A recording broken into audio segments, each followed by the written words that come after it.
This episode is brought to you by DistroKid. DistroKid is the easiest way for musicians to get their music into all the platforms: Amazon, Apple, Tidal, TikTok, YouTube, Spotify, and more. Plus, you've got unlimited uploads, and the artist keeps 100% of what they make. But what I love most about DistroKid is their app. The design of it just makes the whole process so easy. Now you can be sure that you're doing everything you need to do to get your music out there. Go to distrokid.com to check it out or download the app now. Allow me to live and breathe like a man. You've heard his words on classic albums like Pacific Ocean Blue and Friends.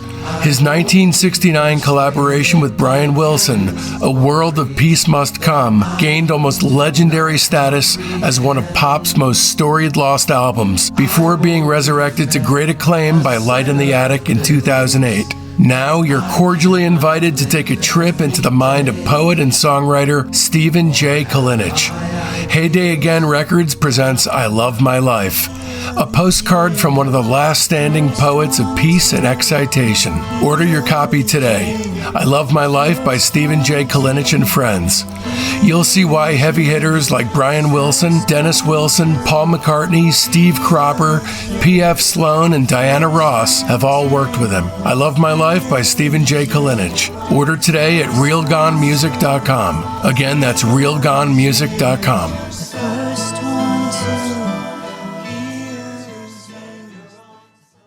Future Prophet Records presents Gargoyle's new single, Alligator Head. This and other essential singles from the New York underground, all designed to catapult today's great bands into tomorrow, and all available at futureprophetrecords.com. That's Prophet, futureprophetrecords.com.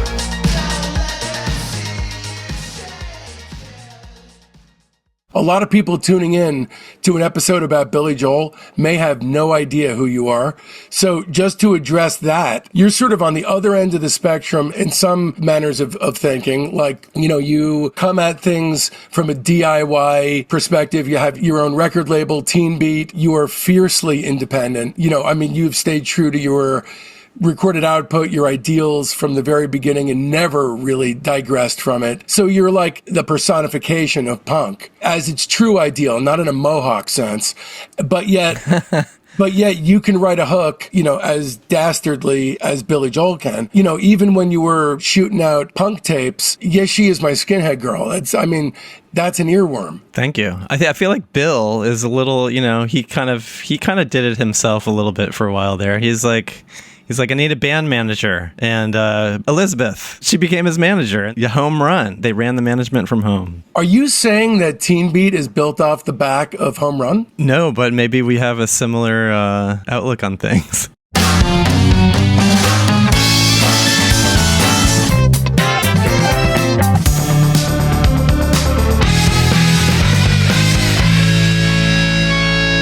Welcome to Discograffiti, the music obsessives podcast that gives freaks like you and me the chance to connect with the brotherhood obsessed with rating the entire discography of every single artist and band that ever mattered.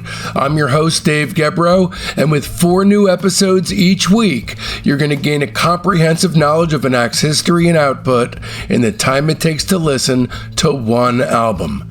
Each new guest swings a hard left into an area you either had no idea you needed to know about or know all about and can't believe you're not alone out there. And in this episode, we'll be turning our spray cans on Billy Joel, along with our special guest, UNREST'S Mark Robinson.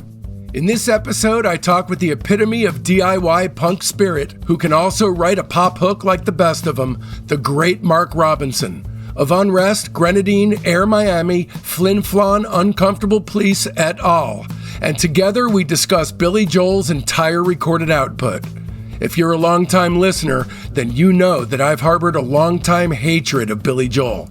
So why the sudden turnaround in taste, you ask? Discograffiti's Mark Robinson tackles Billy Joel, but Only Metaphorically series dissects every last release Billy Joel's ever had a hand in creating. Part 1 tackles his turmoil-ridden ancient history, including early bands The Hassles and Attila, plus his debut album Cold Spring Harbor. Here are just a few of the many things that Mark discusses with Discograffiti in this podcast. Dave's complete revolution in taste from abject hatred of anything Billy Joel related to discovering to his shock that he actually likes him. How first wife Elizabeth's glue-sniffing brother's crazed antics gave Billy his initial big break in first band The Hassles. How the Hassles metamorphosized into Billy's soul foray into Zeppelin-inspired headbanging with his duo Attila. An overview of his early days struggling with depression, which culminated in Billy attempting suicide twice in a row. How that experience turned his life around and led to his career finally taking off. And an in-depth deep dive on the early Hassles records, plus every song off Attila and his debut Cold Spring Harbor. If you're a Mark Robinson and Billy Joel superfan like me, you'll want to turn this free version off right now and opt for the director's cut of this episode on our Patreon page, which is ad-free and features 12 additional minutes of essential material. And you can find it in our Patreon shop for mere pennies at patreon.com/discograffiti/shop. Here's what you're missing this week if you're not a Patreon member. If you're a member at the private tier, you're missing out on the entirety of Mark Robinson Tackles Billy Joel Part 2, The California Years, wherein we dive deep on Piano Man and Street Life Serenade, not to mention the early release, ad-free, super extended director's cut of Part 3 of Billy Joel. If you're a member at the Lieutenant tier, you're missing out on Billy Joel Part 2. And if you're a member at the Major tier, well, you're not missing a single thing, because the Major tier gives you access to everything that Discograffiti releases. So don't miss out. Open up your listening app right now and subscribe. And away we go then! Lads and ladies, it's the polar opposite of Billy Joel in some areas and his pop song manufacturing doppelganger in others. Let's welcome back the one and only Mark Robinson. Hello, hello. Dave, thanks for having me back on the show. I'm surprised. I didn't know I would be. And then on a show about Bill Joel, of all people. That's William Joel to us. And by the way, just to address the short intro, you, I believe, have received the lengthiest, most flowery, florid, ornate intro in the history of Discograffiti, which is truly saying something in our 16-hour interview extravaganza. So I wanted to keep it succinct so as to jump into the meat and potatoes of this thing. Cool. Yeah, I mean, I thought when I first heard my flowery intro, which was while we were recording the podcast, I was like, holy shit, this is over the top. But then I heard some other episodes and I was like, wait, these are pretty flowery too.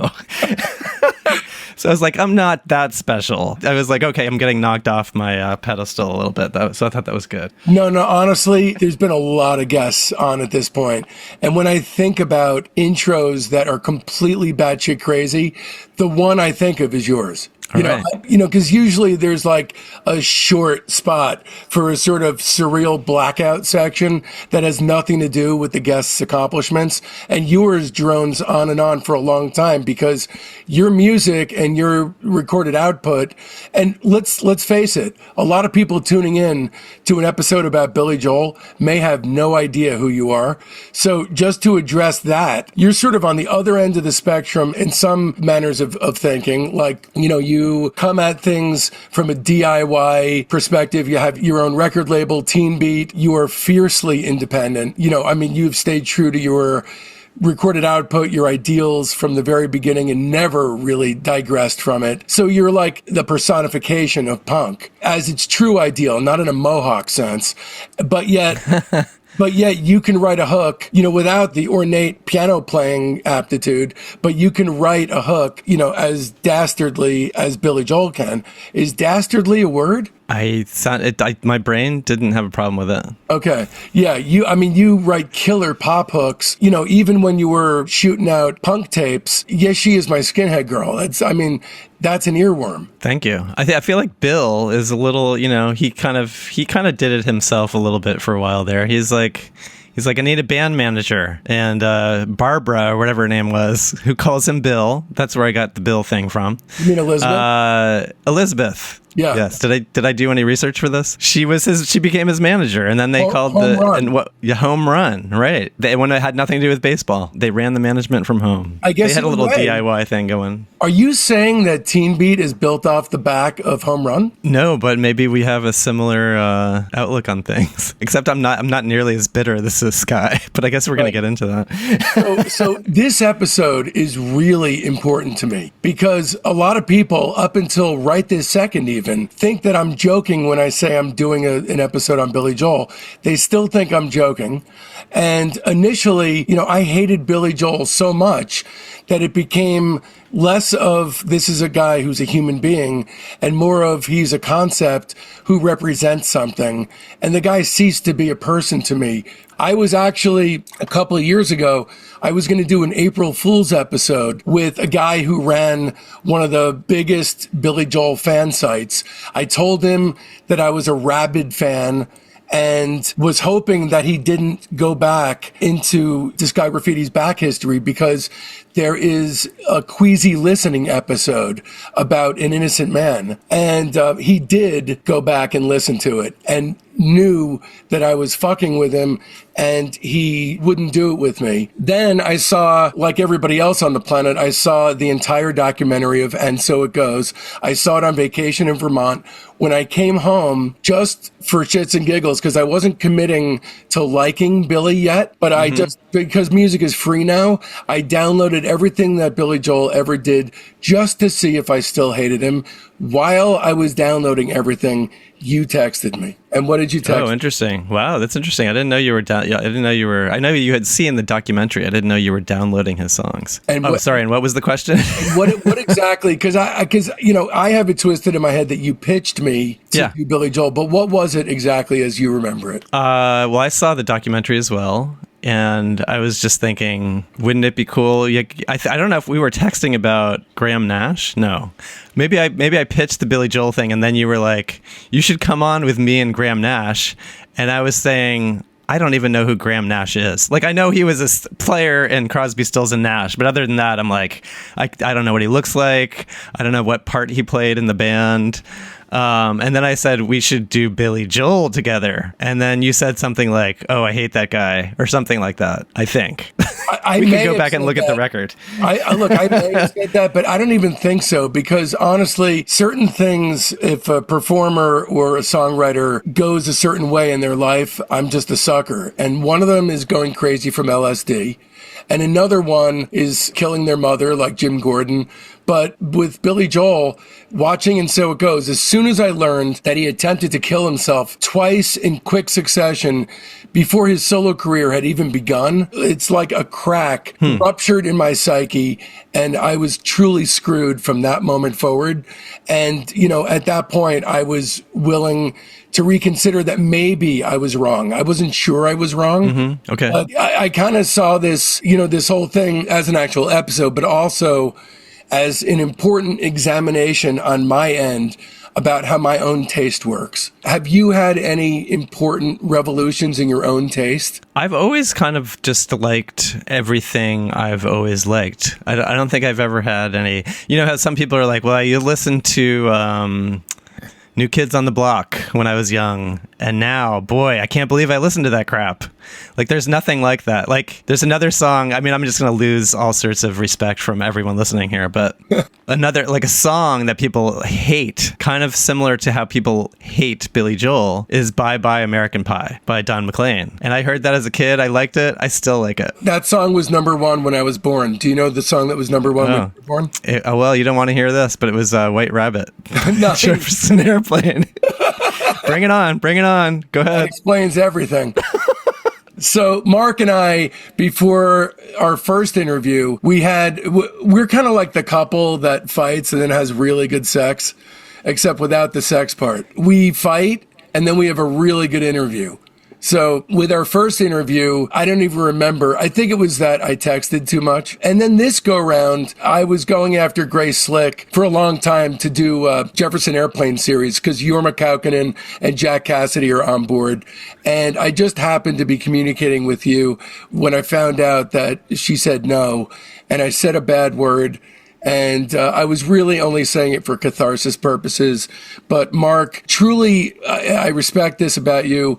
I wasn't going to go here. In fact, this was part of the preamble, so we could kind of leave it at the curb. But when you said White Rabbit, I had no choice. You are I stand for something or I fall for anything kind of guy. You know exactly what sickens you and what turns you on as a human being. And I respect the shit out of that. I have nothing to say to that. That's fine. Let's just move on. So there's also another thing that happens with Billy Joel for me, where sometimes I feel like such a societal freak in terms of the things I want out of life. I look around, I see people who are interested in things that are of no interest to me. And somehow when I listen to bands like Boston, Lynyrd Skynyrd, when I listen to Billy Joel, it makes me feel like maybe I'm not so different from other people after all. And there's something as a 53-year-old that's soothing about that in a way that would have sickened me as a teenager or in someone in my 20s. Yeah, see, when I was, when I discovered punk, I got a subscription to Rolling Stone magazine, and there was reviews of Public Image Limited, who, is Johnny Rotten from the Sex Pistols. And then there was a review of New Order and Joy Division, and I got into that. This is like 1980, 79, 80, something like that. But I was also into like Elton John from back when I was like from Philadelphia Freedom or whatever. So like 1983, I'm going to like hardcore shows. I'm seeing like Minor Threat play, but I'm also buying Too Low for Zero with the Elton John album with I'm Still Standing on it. And I enjoy that record to this day. I mean, I understand, retrospectively looking back and saying, I can't believe I like that stuff. But at the time, were you thinking, I really shouldn't be buying this stuff? I'm embarrassed? No, not at all. Good. I was totally into it. I wasn't wearing like a rhinestone jacket that said Elton John to like the DC hardcore shows or anything like that. You weren't wearing crazy sunglasses? I wish I would have. I mean, that was kind of one of the main appeals to Elton John, actually. Yeah, definitely. Yeah, that's great to know about you. I mean, my first ever concert that I saw was Bryan Adams with my dad. And okay. I'm a little bit embarrassed to admit that because it's not cool at all. I always have to balance that out by saying right around the same time, I also bought the Velvet Underground and Nico on vinyl. Okay. Balances it out. Right. I'm starting to get to a point where I really don't care. Yeah. It's fine. They are all human beings making music. I unironically like 80s Genesis. Okay, yeah, why not? All right. So moving forward, what Billy Joel means to me, historically, he means almost nothing to me. I did see him live sometime in the 1980s. Wow, with really? A good friend of mine. Yeah, my good friend Andy Levy. I wasn't a fan at the time. It didn't make me a convert going to see him. It was me hanging out with a good friend. He wanted to go. At the time, I didn't have a music podcast. I wasn't thinking about upholding any kind of image of cool. I just went to hang out with a friend. Sure. What year was that? It was probably late 80s. Okay. When he was kind of at his biggest. When I think of it, I think of him doing that, the impressive prelude / angry young piano stuff. So episode rules, we're not getting really into the live albums. We'll just mention songs in the attic. But other than that, we're not getting into the live albums. Mm-hmm. But we are doing the early bands he was in before he went solo, because that is some interesting shit right there. Okay. Let's introduce the characters in today's episode. It's very simple. Billy Joel on piano and vocals. Here's a section I love to call the run-up, which gets us with great economy to the first note he ever played. This is going to be a very quick section. William Martin Joel was born on May 9th, 1949 in the Bronx. At age 1, his family moved to Hicksville, specifically to the town of Oyster Bay on Long Island. At 4, Billy reluctantly began taking piano lessons at his mother's insistence. He went to Hicksville High School until 1967, played at a piano bar to help support himself, his mother and sister. He was dirt poor. Apparently, sometimes wouldn't even have money for food. And he missed a crucial English exam after playing a late night gig the evening before. Although Billy was a comparatively strong student, at the end of his senior year, he didn't have enough credits to graduate. And after seeing the Beatles on the Ed Sullivan Show, Billy decided to pursue a career in music. In 1964, apparently, Billy says he played on a recording of the Shangri-La's Remember Walking in the Sand, but he's unaware of whether he played on the demo or the master version. The released single included a co-producer credit for Artie Ripp, but more on him later. He also played on a demo version of Leader of the Pack, which became a major hit for the Shangri-La's. Now we're at Phase 1, Long Island dues paying and a double suicide attempt, 1969 to 1973. At age 16, Billy joined the Echoes, a group which specialized in British invasion covers. In 1965, they recorded a few demos. In fact, I believe that it was actually an entire unreleased album. 2 of those tracks made it to a box set that he released, which has some pretty cool cast-off material called My Lives. And both of those songs are beautifully melancholic, heartbreakingly melodramatic Beatlesque pop that, as far as I'm concerned, showed tons of promise. The 2 songs that were exhumed for the set are called My Journey's End, which is apparently the very first song that Billy ever wrote, and which apparently inspired the very last song of his career, famous last words. How cool is that? Your last song inspired by your first song. And then Time and Time Again is the other track, both of them from 1965, 60 years ago. I think they're both absolutely terrific if you love this kind of thing. And I don't care how anybody takes this, but I give those 2 tracks 3 1/3 stars. Wow. Did you hear those 2? I didn't. It's okay. It's okay. I feel like it wasn't on the list. I thought the 2 Hassles albums were the first things on there. That's okay.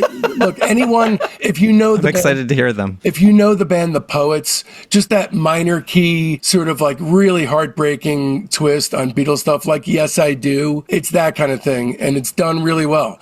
In late 65, the Echoes changed their name to the Emeralds and then to the Lost Souls. Billy left the band in 1967 to join the Hassles. The Hassles were a blue-eyed soul band modeled somewhat after the Rascals. They were formed in Long Island in 1964 by drummer John Small, singer John Dissects, organist Harry Weber, and guitarist Richie McKenna. Here's singer John Dissects. In 1965, when the Beatles played Shea Stadium, we tried to crash the show. We came to the show in a big limo. Our roadies got there earlier with the van. So we're sitting in the dressing room with Bobby Hebb and cousin Bruce Morrow being cool. We saw the Beatles come in. Now here's the plan. We were going to run on stage and start to play and knock it off the stage. Let them drag us off. The kids would have gone berserk, but the Hassles would have been known internationally. Well, anyway, it never happened. We got nabbed at the last moment and never got to the stage. We ended up in the dugout and watched the show with a loving spoonful. A couple of years into the band's existence, drugs began to travel the arteries of Long Island. And John, who wound up being in Attila with Billy, he was married to Harry from the band, Harry's sister, Elizabeth. She's the one who wound up being Billy's wife through the 70s. And they saw the results firsthand and up close about drug abuse in Long Island in the music biz. Because whereas smoking weed was kind of de rigueur at that point, Harry was sniffing glue, which is not something you hear about too much outside the Ramones.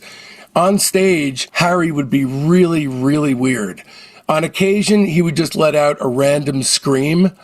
And as the Hassles improved, Harry got worse, and that would be marked by extreme periods of violence. The Hassles were just beginning to get steady work when they were on a tour of Florida, and Harry went over the top. Johnny Dissects from the band said, quote, Harry got kicked out of the group on that tour. He was sniffing a lot. One time on stage, I was singing my part and waiting for Harry to come in. I looked back to see where his harmony was. Harry was playing the organ with one hand and had his head in a bag sniffing. It had got to the point where he could sniff glue and play at the same time. Later, in the dressing room, for absolutely no reason whatsoever, he jumped Johnny Small. We had to fire him. So, things got uglier and uglier. He was gone. Harry Weber was out of the Hassles in 1966. 1966. Keep in mind, this is Elizabeth's brother. So it's an odd thing to me because this is highly dramatic. This, notion that this guy is involved in the group at that time. It's amazing to me this wasn't mentioned. Right. Maybe it was just a legality thing. Anyway, Harry was out of the Hassles in 66 and John Small began to audition new organists, which is how Billy got in. And Harry was actually found dead a few years later on a railroad track, just like Neil Cassidy. In 1969, Neil Cassidy was found dead, likely of a drug overdose, on a railroad track. Who's Neil Cassidy? Neil Cassidy was Dean Moriarty in On the Road, and he drove Ken Kesey's bus, Further bus. Outing myself as not knowing things. Look, I've learned so much just researching for this episode that I had no idea about. I remember being in like elementary school, middle school, and you'd be in art class or whatever, and you're like, this glue smells pretty good, but I don't remember ever getting. And then as you got older, you'd see some weird old movie from the 60s or something, or they'd show you some sort of film, some anti-drug film, like don't sniff glue. It never did anything for me. No, it's airplane model glue, right? Is it? Oh, it's a specific kind of glue. That was the problem, I guess. Elmer's wasn't right. Yeah, we were not making airplanes in elementary school, so that's probably why we didn't have the airplane glue. Right. The other thing I wanted to say, just randomly here in the middle of the podcast, is that I was born in Long Island, not far from Hicksville. I know Bill was born in the Bronx, but anyway, I'm just throwing that out there. No, that's cool. Do you have any memories of that, or is it too long ago? No, my parents just were living there very briefly. Yeah, you certainly have no trace of a Long Island accent, thankfully. Thankfully, whoa. Well, it's take that, Bill. Look, I like some accents. I love the Massachusetts accent, but I do not like the Long Island accent. Maybe the Massachusetts accent is an accident. I think it is. So thanks to Harry's glue sniffing, that's how Billy Joel, who had earned a local reputation, as we talked about, as a keyboardist with the Echoes, the Lost Souls, and the Commandos, where he went as Billy Joe Joel, was enlisted to take his place on the condition that the band also take on a bassist named Howie Blauvelt. They tempted him into the group by offering to give him a Hammond B3 organ, which is pretty nice of them. I think those things were pretty damn pricey at the time. I think they probably still are. Billy was 17 at the time. He was just basically adding soulful background vocals, some harmony and, some organ leads. Initially, that's what he did. They would constantly gig through Long Island, and United Artists signed the Hassles in 1967 and released their self-titled debut by November the same year. So Dissects left in late 68 with Billy taking over vocals, and the band, after that first record, released their second one, which was very different.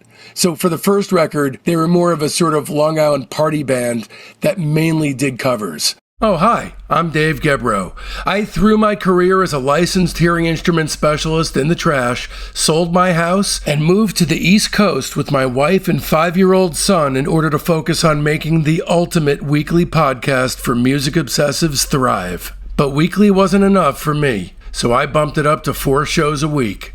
Becoming a subscriber to Discograffiti's Patreon gives you access to hundreds of exclusive episodes.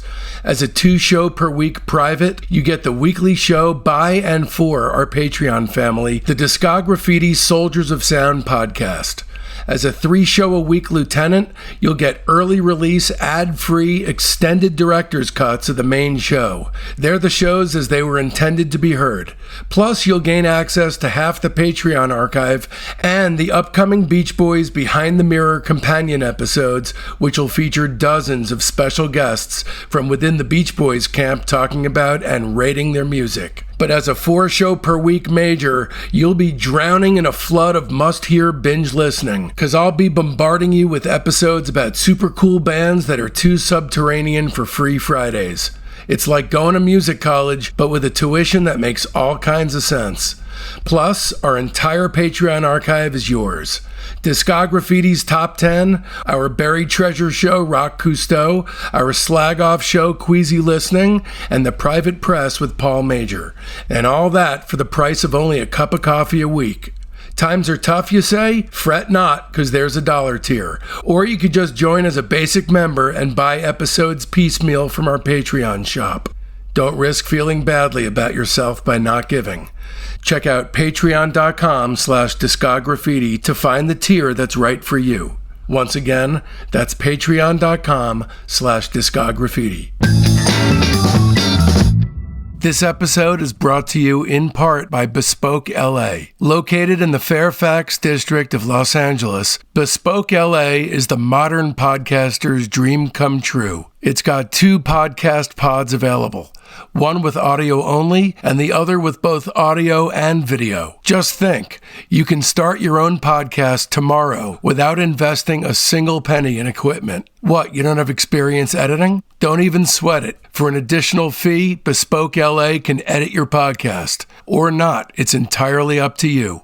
Rates start at $75 an hour with discounts if you book 4 sessions at once. Go to bespokela.com/podcast. That's BSPOKELA.com/podcast for more information or to book your time today. And be sure to tell them that Dave sent you for a one-time 25% discount. So let's talk about that first self-titled record. It was released November 21st, 1967. I don't want to go too in-depth on this because I don't think there's really a lot to talk about here. The single, You've Got Me Hummin', which they talk about in the documentary, was number 112 for 1 week on the bubbling under the Hot 100 chart. Pretty cool. Their only Billboard chart appearance. And Billy actually, in 1983, released a solo live recording of You Got Me Hummin' as a B-side to tell her about it. Oh, wow. There are 3 co-writing credits for William Joel, quote unquote, and you can kind of just barely hear him on the record. The only song I would like to, really call out is a song called I Hear Voices, which isn't even written by Billy. I think it's by far the best song on the album, and I found a really quaint video of this song on Facebook, which features several shots of Billy Joel half obscured by trees in Central Park, lighting up cigarettes and looking moody. Otherwise, I have nothing to say about this record. What do you think about it? I mean, it's pretty undistinctive, but everyone's got to begin somewhere. It's very of the time, yeah. I mean, honestly, if this was the direction that William Joel's music career took, in that alternate reality, he could have eventually possibly counted me as something of a fan, because I do like the Rascals, but he moved away from Blue-Eyed Soul pretty quick. As soon as the mid-'60s ceased to be, having a band like this ceased to be a lucrative proposition. So not much of a reliance on songwriting here, but the energy's right in the pocket. If only they'd all been sniffing glue, maybe this would have been some kind of major masterpiece. But as it stands, I'll give it 2.5 stars. Yeah, I gave it like a 2. 2? But I enjoyed it. I didn't skip over anything or anything. No, it's nothing. It's not bad. It's just there's nothing that jumps out as any kind of work of greatness. But then the Hassles' second record from 1969, Hour of the Wolf, that's a very different record. It reminds me of the Nas because once Todd Rundgren moved to the fore and took over the band, it became Todd Rundgren and Friends. And this feels very much like Billy Joel was trying to make the first Billy Joel record. What did you think? What did you think hearing this? You can definitely hear him in there, but it's still like of the time. It's so like, it just sounds like other things. I feel like when he went solo, it's like, wait, this is a new sound. Yeah. You know, but I enjoyed it. I kind of dug this disproportionately. I don't love it, but there's parts of it that I do. Country Boy starts pretty strong. It's kind of Procol Harum-like psychedelia. There's a lot of that on here, some of which works pretty well. And this is kind of a psych pile driver of an intro with blues rock vocals and really rubbery bass. Pretty sick. Night After Day is great. I think this is like the first really solid Billy Joel song. Great brass, good string adornments, kind of along the lines of what Gilbert O'Sullivan would be doing in a couple of years. And I think easily the best song on the record. Hour of the Wolf, it's at least really cool and worth checking out because it's a 12-minute song. A totally padded out psychedelic epic with a drum solo, snorting and grunting, maniacal laughter, brass, strings, a human dog bang over a Hendrix ripoff guitar solo, and a really melodically off-kilter repeating chorus. You'll either hate it or you'll just enjoy that it exists. But I like that one. And the other song that I think is really strong is Hotel St. George. I don't want to go too in depth on this one, but overall, this is definitely a step up from the self-titled party starter vibe of the first record. And although it's not exactly suffused with self-assurance like his later stuff, Most of it's interesting enough to have held my attention. None of it's territory that William Joel would wind up mining in the future, which I think is too bad because I think some of this is pretty cool. Although, even though he's poking around in psych subgenres that he wasn't fully adept at, it's fun specifically for that reason. I give it 3 stars. I'll give it a 3.5. Nice. All right, so John Small from the Hassles said, me and Billy were together all the time, and we knew the Hassles were basically over after our second record. We would always just go to my parents and go down in the basement and we'd play. We rehearsed for hours playing nonsense, and then that turned into Attila. One day we talked about it to Irwin, our manager at the time, and he said, I'll get you a record deal. And he got us a deal at Epic Records. He said, I got you guys a $50,000 advance. We were in the elevator leaving. Wow. And we were jumping up and down, 50 grand. Yeah, we were so excited to get it. And then we went and we made the record in one day, including mixing it. And that's why it sucked. So July 27th, 1970, Attila. Under very heavy influence from Led Zepp, as Billy Joel talks about in the documentary, which is interesting to me because Attila sounds a lot more like the Stooges than it does Zeppelin. It's harder than Zeppelin. It seems so different than Zeppelin. Like, I know that was their inspiration, but it almost, I mean, just that organ, I mean, I love it. It was actually one of the biggest surprises on this discography. Had you heard it before? No, I didn't even know it existed. So this is the part in the documentary when they're all talking about moving into the rock house. So it's Billy, John, and Elizabeth. They're all playing music all the time, getting their act together, and then Billy and Elizabeth fell in love. Billy has described this record as, quote, psychedelic bullshit, which I love. That's a great phrase. You know, it's organ and drums, and Billy handling the bass lines with a keyboard similar to Ray Manzarek. Here's Billy in a 1985 interview. End of the 60s, I was in a 2-man group. We were heavy metal. We were going to destroy the world with amplification. We had titles like Godzilla, March of the Huns, Brain Invasion. A lot of people think I just came out of the piano bar. I did a lot of heavy metal for a while. We had about 12 gigs, and nobody could stay in the room when we were playing.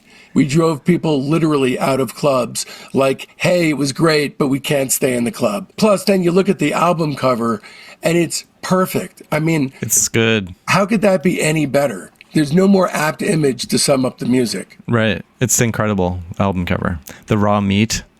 The All Music Guide wrote, Attila is undoubtedly the worst album released in the history of rock and roll.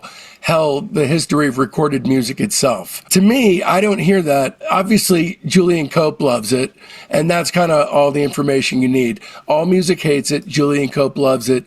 You decide which side you're going to fall on there. Talk to me about your experience with this. It kind of reminds me, I don't know if you know the band Quasi. Yeah. Kind of reminds me of that, like, which is organ and drums. And it's kind of funny because the Led Zeppelin thing, I mean, there's that very kind of bluesy voice. I mean, I feel like it fits in that time period totally. Like, there's a lot of other stuff that kind of sounds like this, although the organ and the drum thing is definitely different. But like the vocal stylings are certainly of the time.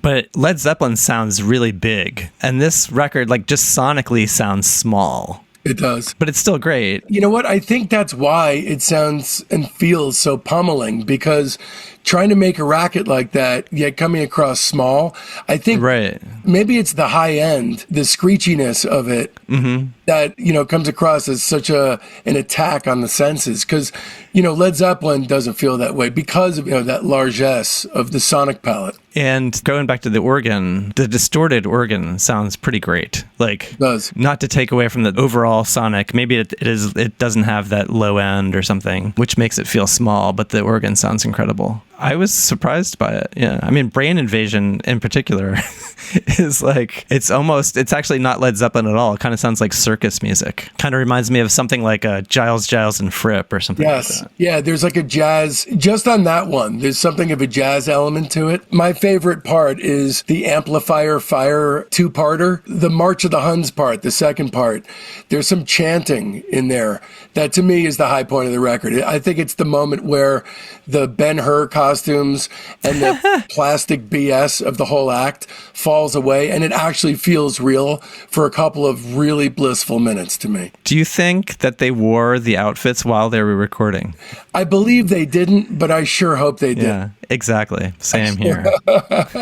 My favorite thing about the entirety of this is that if you're listening in order and you know what's coming just around the bend, it's literally the exact opposite of what was only to come a year down the road with Cold Spring Harbor. It couldn't be any different. It's literally like, how can I make something that couldn't be any more different than Attila? Well, I'll just do Cold Spring Harbor. Yeah, and that's great because, why shouldn't people do different things?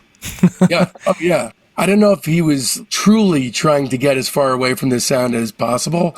I mean, it didn't chart at all. It wasn't like it was even in the bubbling under section. But I mean, basically with Attila, you either love this and hate everything else he's ever done, or you love the rest and you detest this.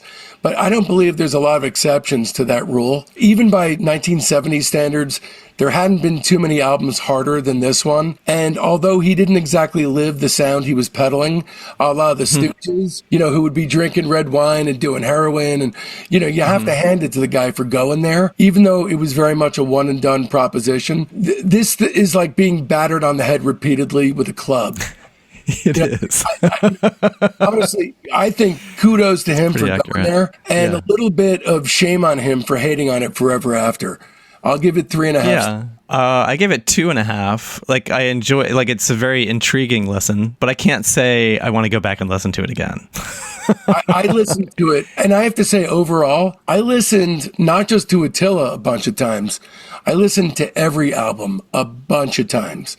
Then I woke up at 4 a.m. today, and I listened to most of his entire discography all the way through in order today. Yeah. I mean, I did you're trying to outdo me on the research thing here. I'm not. I'm just saying I got really sucked in. Yeah. I listened to Attila once, and then I did touch on the rest of the stuff multiple times, because that's going to be the meat of this experience, in my opinion. Without a doubt. Yeah. If the meat of it were the Hassles and Attila, this show would be certainly a ill-advised affair. So Attila disbanded in October 1970 after Billy had begun an affair with John's wife, Elizabeth. And after he told John about what was happening, John punched him right in the nose. And although Billy and Elizabeth later married, at that time, Elizabeth left him right then, and they were separated for a while. That started Billy's rock bottom low point in his life. And this is a really interesting time in Billy's life. And to me, honestly, sort of my dissertation in terms of what I think the crux of Billy's entire life is founded on this year. He started drinking a lot. He stopped eating. In fact, he stopped doing anything at all. Billy had no place to live, so he began sleeping in laundromats. He remembered, quote, "I was depressed, I think, to the point of almost being psychotic. So I figured, that's it. I don't want to live anymore.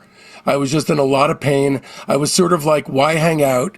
Tomorrow's just going to be just like today, and today sucks. So I just thought I'd end it all." His sister, Judy Molinari, gave him sleeping pills, a pill called Nembutal, to help him rest, and Billy took them all.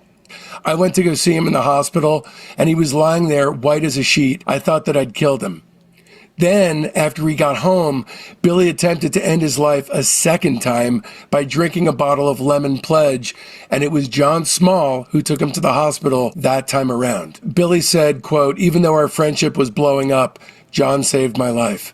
And although John exits our story here, he later came back to produce Joel's 1987 Russian live video and the 2011 Live at Shea Stadium performance. Yeah. He became a music video director. He did Uptown Girl and a bunch of other ones. He also directed Run DMC, Garth Brooks, Reba McEntire, and Travis Tritt videos. So at that point, Billy moved back in with his mother after the second attempt, and he said, "At that point, I was just a lost soul." Billy checked into a psychiatric observation ward where they pumped him full of Thorazine. He was released after a couple of weeks, and he realized he was only feeling sorry for himself. He wasn't crazy. He had an epiphany. quote, "The people I was locked up with were never going to be able to overcome their problems, whereas mine were all self-made. I can fix this, I thought." And thus, and here, honestly, Mark, is the crux of how I feel about his entire life from this point forward. I feel like he then sullied forth under the delusion that with his rare ability on the piano and a unique ability to construct pieces of music that automatically entered the American songbook, it skewed his perception of himself that he was not crazy, but that he actually was crazy. And that errant self-belief wound up ruling the rest of his life. And that was the end of that. He put it behind him, at least for a while. He realized he could channel all that pain and use it for his art. And that's when his career really began. He started truly pumping out his first real soul-searching songs. And during that time, in his new Oyster Bay apartment, he would even sleep under his piano, kind of being nurtured by the music, getting all the nutritive vibes he needed from his piano. A former manager of the Hassles started shopping his songs around. That guy met Michael Lang, the Woodstock producer, who had a record company called Just Sunshine Records. They signed Billy as a solo artist. He then got traded to another label for Velvet Turner. They got traded like a baseball trade. Right, yeah, it was weird. Billy signed a contract with the record company Family Productions, which he later regretted like crazy, of which he recorded his first solo album, Cold Spring Harbor. The owner of Family Productions, Artie Ripp, states that he spent $450,000 developing Billy. That may sound like a lot, especially at that time, but that was one of the best investments any human being ever made, ever. And Artie Ripp, I'm convinced his last name had to have been shortened as the Russian last name Ripov. Right. So at the very end of the 5-hour And So It Goes documentary, Billy Joel utters what would have been, out of almost any other pair of lips, a relatively pat outro comment, but it applies in a very literal way to Cold Spring Harbor and beyond, really. "I think music saved my life. It gave me a reason to live." Now, most people write Cold Spring Harbor off. I had a very different experience. I had never heard it before. Had you heard the record before? I had. At some point, I was kind of thinking of like, I've heard all the music. What kind of music can I hear now? So I'm going back. So I'm thinking like, well, everybody's first album, like Billy Joel, like way before he was famous, first album, you know, I see it for like $2 in a used record store. It's like, this has got to be good. It's got to be like stripped down, you know, no production. And I got it and I listened to it and I did not like it at all. And I was like, wow, this was a waste of $2. But in revisiting it 20 years later, I think it's really good. Yeah, I was blown away. I mean, I can hear his influences on his sleeve. And by influences, I basically mean early Wings. I mean, I'm hearing Wildlife all over this, especially track 2, which we'll get to because I want to talk about all the songs here. But there's a famous error on this record where, you know, the album came out with Billy sounding like a chipmunk. Right. He actually talks about how when the album came out, Billy said in 1996, "So I'm going to have this big party, right? And all my friends come over and this is my first album and we're going to have this listening party. And my friends are listening going, 'Why do you sound like a girl?' And I was like furious. I took the thing and I threw it like a Frisbee. So Artie Ripp didn't know what the hell he was doing. You know, he sped the whole thing up, but not in a Beach Boys kind of way where they sound younger. He went past that line to an area where it sounds like the Chipmunks. Right. I mean, I'm guessing it was probably not on purpose. Right. I don't think it was on purpose. Yeah, it was just like the first Unrest album has a song that is like, I don't know, like super slow. So it sounds like, whoa, whoa, whoa. And it was just like, for whatever reason, that thing had been mixed down at a different speed. And we didn't have the studio time to listen back and make sure the whole album sounded good. Well, I mean, that was 4-track, right? The first Unrest album, it's like all over the place. It's probably like 8-track or 16-track. It's a bunch of different things going on. Anytime I was recording on a 4-track, that pitch control knob was just staring me in the face, and I experimented a lot with it. I mean, right. I would make things slower, faster, whatever kind of felt right. Sure. But with what Billy went through, it's obviously understandable why it is his least favorite album. My experience with this was not even close to what his was. The original version that was released, I listened to. I also listened to the remix that was released in the early 80s, where, especially track 2, several minutes were cut out of it. There were instruments that were layered on top of certain songs, and it was slowed down.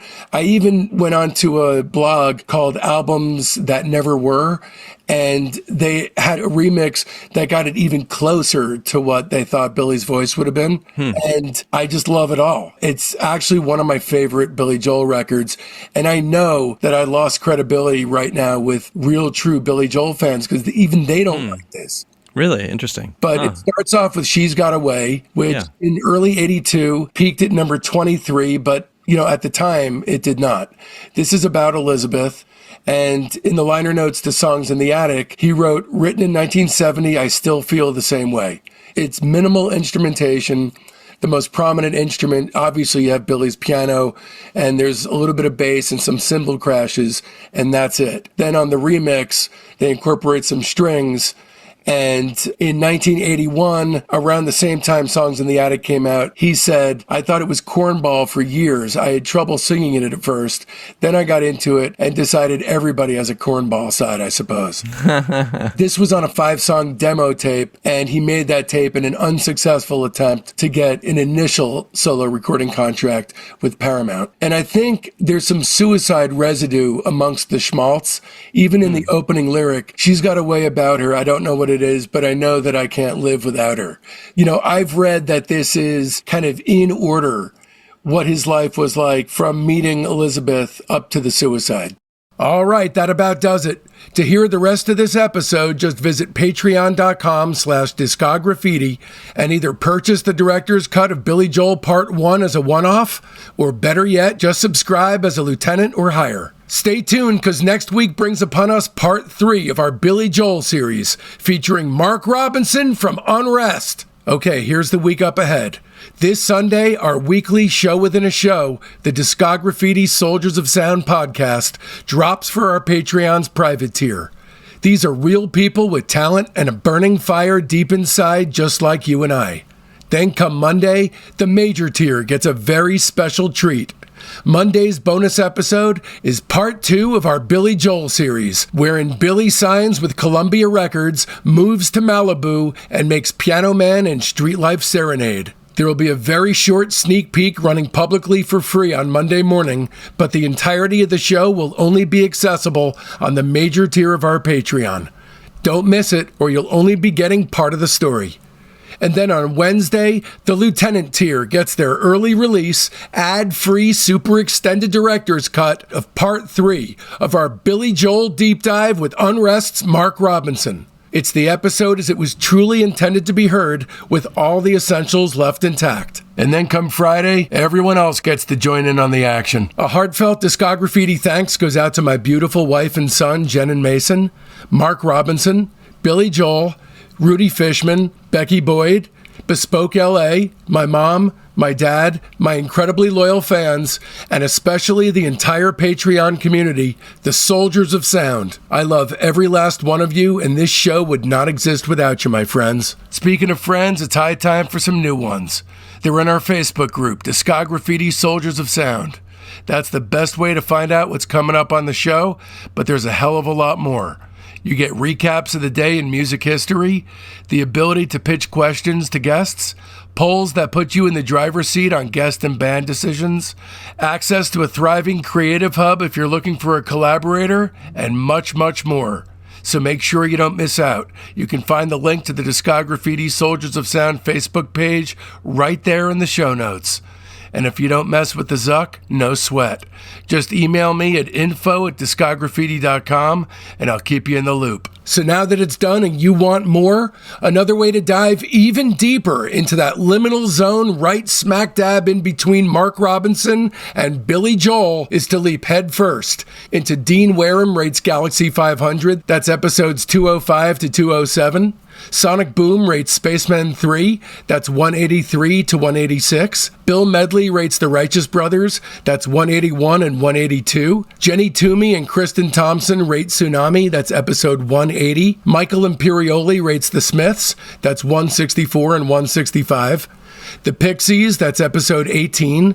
Nirvana's episode 30. PJ Harvey's episode 12. Bob Mayer rates The Replacements as 28 and 29. And of course, the legendary Mark Robinson series is our 16-hour interview with the man about his entire discography, and that's episodes 128 to 136. And of course, be sure to mark your calendars, because next Friday, November 28th, we're coming at you with part 3 of our Mark Robinson tackles Billy Joel, but not literally deep dive. Trust me, you're not going to want to miss it. And so, from now till then, don't let our youth go to waste, lads and ladies. It's Discograffiti!